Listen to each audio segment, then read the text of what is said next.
তোমার সাথে কখন দেখা হচ্ছে সেটা বলো। এই অনলাইনে ছেলেদের ভালোবাসাটা প্রথম প্রথম খুবই মধুর হবে।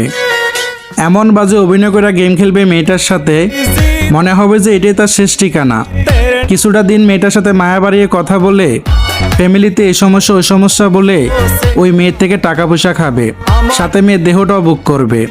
যখনই মেয়েটা কিছুদিন পরে বলবে যে দেখো আমাদের সম্পর্কটা আর কতদিন গোপন থাকবে, চলো না দুজনে বিয়ে করে ফেলি, তখনই ছেলেটা মেয়েটাকে মুকুর ফুরে বলে, আরে তোরা অনলাইনে মেয়েরা কি ভালো নাকি, তোরা তো শুধু একটা 12 বাতারি। আর এই কথা বলে ওই অসহায় মেয়েটাকে ব্লক করে দেয়। পাতা ভাই বাজারে দিয়াছিলাম মন।